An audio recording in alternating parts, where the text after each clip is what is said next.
आज का हमारा टॉपिक है फंगाई। फंगाई हम देखते हैं कि ये एक अलग ही स्ट्रक्चर है फंगाई। अभी तक हम जितने भी माइक्रो ऑर्गेनिज्म के बारे में डील कर रहे थे, लाइक अ बैक्टीरिया, वायरस या फिर अनदर ऑर्गेनिज्म, इन सब में से हम फंगाई के बारे में आज हम डील करेंगे। फंगाई हम देखते हैं कि जो ये डिजीज़ कॉज करता है और जिसके बारे में जब स्टडी करते हैं उसको हम किसके अंदर देखते हैं, माइकोलॉजी के अंदर। ओके, तो फंगाई के बारे में स्टडी को हम क्या बोल रहे हैं, माइकोलॉजी। अगर हम बात करें फंगाई के बारे में कि फंगाई के कैरेक्टरिस्टिक क्या होते हैं, जनरल कैरेक्टरिस्टिक, तो हम देखते हैं कि फंगाई जो है वो एक यूकैरियोटिक सेल है, यूकैरियोटिक ऑर्गेनिज्म है। इसके अंदर एक वेल डेवलप्ड न्यूक्लियस पाया जाता है, वेल डेवलप्ड सेल होता है, जो इसका जितना भी कंटेंट होता है वो एक कंप्लीट होता है एक सेल की फंक्शनिंग करने के लिए। ओके, तो यूकैरियोटिक ऑर्गेनिज्म है। साथ ही साथ हम देखते हैं इसकी जो सेल वॉल होती है सेल की, वो चिटिनिन से मिलकर बनी होती है, जो कि एन एसिटिल ग्लूकासामिन एक पॉलीमरेज है जिसकी हेल्प से बनती है। साथ ही साथ हम देखते हैं कि ये इसके सेल वॉल के अंदर, इसकी मेम्ब्रेन के अंदर एक कंपाउंड पाया जाता है जिसको हम बोलते हैं एस्ट्रोगल, इगोस्ट्रॉल। इगोस्ट्रॉल क्या करता है, इसकी फंक्शनिंग में हेल्प करता है, साथ ही साथ इसको जीवित रखने में हेल्प करता है। अगर इगोस्ट्रॉल इसके अंदर इसकी मेम्ब्रेन के अंदर प्रेजेंट नहीं होगा तो इसकी वजह से क्या होगा, जो सेल है वो डाई कर जाएगा। ओके, देन हम बात करते हैं इसके नेचर के बारे में। अगर हम बात करें इसकी मोड ऑफ न्यूट्रिशन के बारे में कि किस तरीके से ये अपना न्यूट्रिशन लेता है, तो ये हेटरोट्रॉफिक के अंदर आता है। हेटरोट्रॉफिक वो होते हैं जो अनदर ऑर्गेनिज्म के ऊपर डिपेंडेंट होते हैं अपने न्यूट्रिशन के लिए। तो देखते हैं ये सैप्रोफाइटिक हो सकते हैं, पैरासाइटिक होते हैं, सिम्बायोटिक हो सकते हैं। ओके, अगर हम बात करें सैप्रोफाइटिक के बारे में तो ये किसी भी कंपाउंड को, लाइक एनिमल बॉडी है या फिर कोई प्लांट बॉडी है, उसको क्या करते हैं, डिकम्पोज करके और वहाँ से अपना न्यूट्रिशन ले रहे हैं। ओके, पैरासाइटिक में देख रहे हैं कि किसी भी उसके अंदर जा रहे हैं, अगर ह्यूमन के अंदर जा रहे हैं, लिविंग ऑर्गेनिज्म के अंदर ये ग्रो कर रहे हैं, तो वहाँ पर क्या कर सकते हैं, उस होस्ट को जिसके अंदर ये ग्रो कर रहे हैं उसको इन्फेक्ट कर सकते हैं, इसलिए इनको क्या बोला जाता है, पैरासाइटिक बोला जाता है। थर्ड हम देखते हैं सिम्बायोटिक। सिम्बायोटिक के अंदर हम देखते हैं कि म्यूचुअली ये लोग दो ऑर्गेनिज्म म्यूचुअली क्या कर रहे हैं, ग्रो कर रहे हैं, लाइक एल्गाई और साथ ही साथ फंगाई, दोनों ही म्यूचुअली क्या कर रहे हैं, ग्रो कर रहे हैं और दोनों एक दूसरे से क्या ले रहे हैं, बेनिफिट ले रहे हैं। तो ये हम देखते हैं मोड ऑफ न्यूट्रिशन के अंदर। देन हम बात करते हैं हैबिटेट के अंदर। हैबिटेट के अंदर हम ये देखते हैं कि कहाँ ये ग्रो कर सकते हैं। तो हम देखते हैं कि वार्म एंड ह्यूमिड एनवायरनमेंट में अंदर, यानी कि ऐसी जगह जहाँ पर हल्का सा मॉइस्चर हो, हम देखते हैं कि टेम्परेचर थोड़ा ह्यूमिड हो, मतलब हम देखते हैं ज़्यादा हो, थोड़ा वार्म टेम्परेचर हो, ह्यूमिडिटी ज़्यादा हो। साथ ही साथ हम देखते हैं कि ये क्या है, कॉस्मोपॉलिटन है। कॉस्मोपॉलिटन के अंदर देखते हैं कि ये क्या है, ये एयर के अंदर, सॉइल के अंदर या फिर वाटर के अंदर हर जगह ये पाए जा सकते हैं। ओके, तो ये इसके कुछ हैबिटेट है कि कहाँ ये पाए जा सकते हैं और कहाँ पर ये ग्रो कर सकते हैं। देन हम बात करते हैं स्ट्रक्चर के बारे में। सो स्ट्रक्चर में देखते हैं कि जो ये बैक्टीरिया, जो ये फंगाई होता है, फंगाई जो होता है मल्टी सेलुलर भी हो सकता है और यूनिसेलुलर भी हो सकता है। ओके, तो दोनों तरीके के हो सकते हैं। जब हम बात करते हैं मल्टी सेलुलर की, तो ये फ्लामेंटस होगा, यानी कि एक फ्लामेंटस की तरह ग्रो करेगा, या फिर ब्रांचिंग फ्लामेंटस हो सकते हैं कि वन ब्रांच में से दूसरी ब्रांच निकली हो। और अगर हम बात करें यूनिसेलुलर के बारे में, तो इसके अंदर एग्जाम्पल आ जाता है ईस्ट का। ओके, सो ईस्ट होता है यूनिसेलुलर।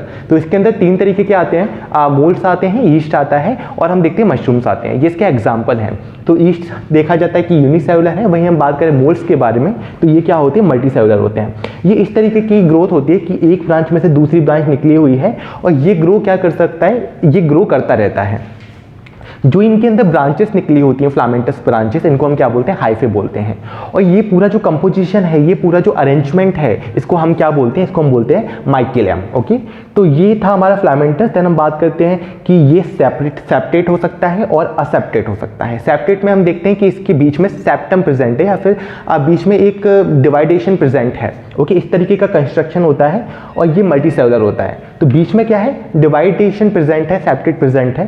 सेकंड हम देखते हैं एस्पार्टेट में। एस्पार्टेट में देखते हैं कि इसके अंदर कोई भी डिवाइडेशन नहीं है। ओके, ये एक तरीके से पूरा एक फ्लामेंटस हाइफे है और हाइफे के अंदर देख रहे हैं कोई भी सेप्टेट प्रेजेंट नहीं है। तो इस तरीके से हम देख सकते हैं कि मल्टी सेलुलर है और क्या है, यूनिसेलुलर है। देन हम बात करते हैं रिप्रोडक्शन के बारे में कि किस तरीके से जो ये फंगाई है ये अपने आप को रिप्रोड्यूस कर सकता है। तो first one is the vegetative reproduction, second is the asexual reproduction and third one is the sexual reproduction. Okay, when we are talking about vegetative reproduction, इसके अंदर हम देखते हैं कि किस तरीके से वेजिटेटिवली क्या कर रहा है, अपने आप को रिप्रोड्यूस कर रहा है। तो इसके अंदर आता है फ्रेगमेंटेशन, सेकंड हम देखते हैं कि फ्यूजन आ जाता है, एंड थर्ड हम देखते हैं बडिंग आ जाता है। ये तीन चीज़ें इसके अंदर आ सकती हैं। फ्रेगमेंटेशन के अंदर देखते हैं कि जो भी हाइफे हैं वो फ्रैगमेंट जो छोटे छोटे फ्रेगमेंट्स में क्या हो रहे हैं, डिवाइड हो रहे हैं, और वो फ्रेगमेंट क्या करते हैं, एक कंप्लीट एक फंगाई को डेवलप कर देते हैं, कंप्लीट एक हाइफे को डेवलप कर देते हैं। सेकंड हम देखते हैं फ्यूजन, फ्यूजन में हम देखते हैं कि एक सेल में से दो सेल डिवाइड हो रहे हैं, तो ये फ्यूजन के थ्रू भी हो सकता है। और थर्ड हम देखते हैं बडिंग, बडिंग में देखा जाता है कि जो सेल है उसमें से एक बर्ड निकलता है, और वो बर्ड क्या करता है, सेम जो ओरिजिनल सेल है उसकी तरह ही क्या करेगा, ग्रो करेगा। देन हम बात करते हैं एसेक्सुअल रिप्रोडक्शन के बारे में। एसेक्सुअल रिप्रोडक्शन के अंदर हम देखते हैं कि ये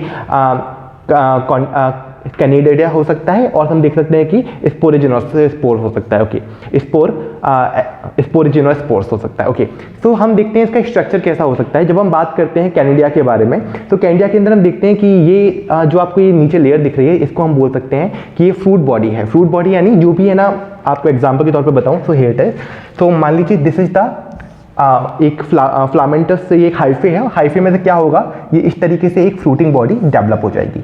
ओके, तो इसको हम फ्रूटिंग बॉडी बोल रहे हैं, और इस फ्रूटिंग बॉडी के ऊपर क्या हो रहा है, ये ग्रो कर रहा है इस तरीके से कैनिडिया, और ये क्या है, इस तरीके से ग्रो करेगा। तो इसको हम क्या बोलेंगे, इसको हम बोल रहे हैं कैनिडिया स्पोर, और इसको जो इसकी ग्रोथ है उसको हम क्या बोल रहे हैं, कैनिडिया। ओके, तो इस तरीके से ग्रो कर रहा है। सेकंड हम बात करते हैं स्पोरेंजियोस्पोर के बारे में। स्पोरेंजियोस्पोर के अंदर हम देखते हैं कि जो वेजिटेटिव फ्रूटिंग बॉडी है, फ्रूटिंग बॉडी के चारों ओर एक सैक लाइक स्ट्रक्चर बन जाता है, और उस सैक के अंदर क्या करता है, काफ़ी सारे स्पोर्स क्या कर रहे हैं, ग्रो कर रहे हैं, और उस स्पोर को हम क्या बोलते हैं, स्पोरेंजियम बोल रहे हैं। ओके, देन हम देखते हैं कि सेक्सुअल रिप्रोडक्शन में भी क्या होता है, यही होता है, लेकिन इसके अंदर एक डिफरेंट प्रोसेस होती है, जो हम देखते हैं कि मायोसिस हो रहा है, तो ये हम देख पाते हैं। तो इसके अंदर हम देखते हैं कि बेसिडियोस्पोर का एग्जांपल देखते हैं। जब हम बात करते हैं बेसिडियोस्पोर की, जैसे कि हमने अभी देखा था कि कैनिडिया था, वैसे ही सेम इसकी तरह ही होता है।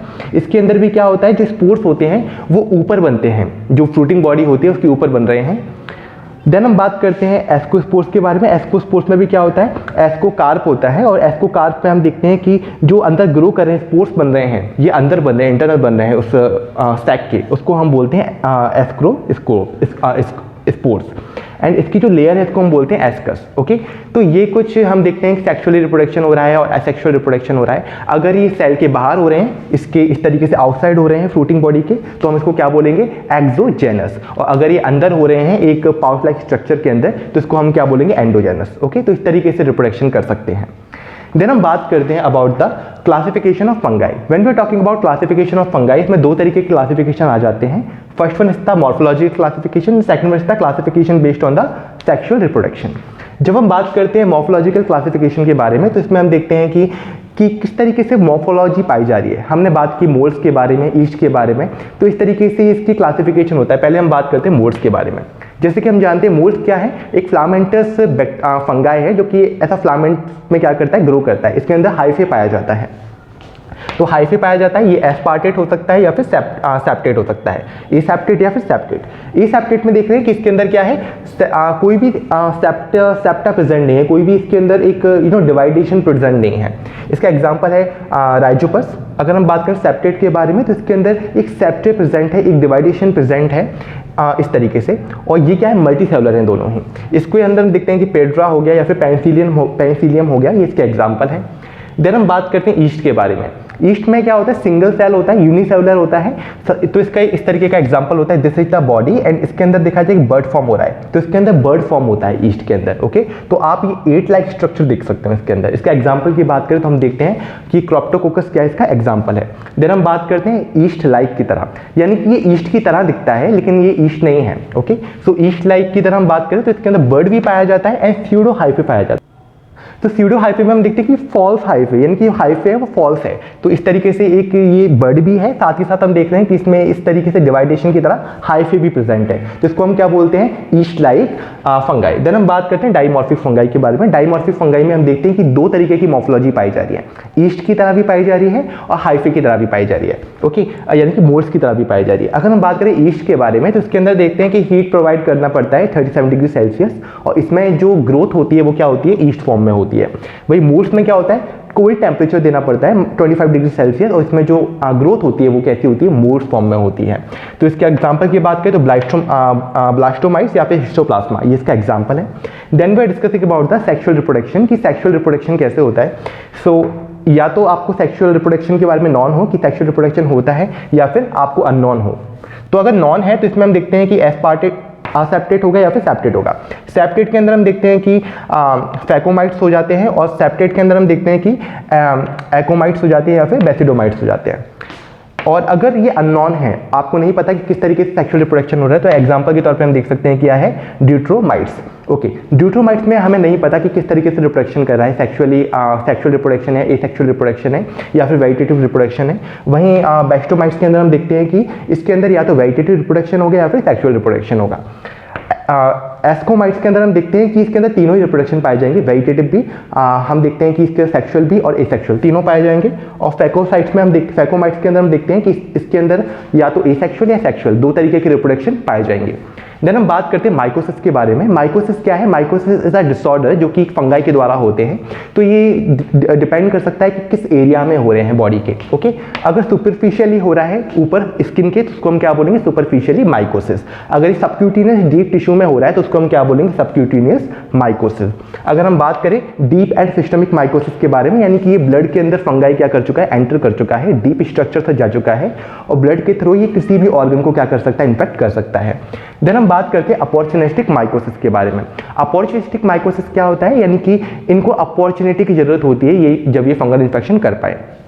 तो अगर इनको अपॉर्चुनिटी मिल जाती है तो ये क्या करते हैं? इन्फेक्शन कॉज कर देते हैं या माइकोसिस कॉज कर देते हैं। तो ये थे माइकोसिस।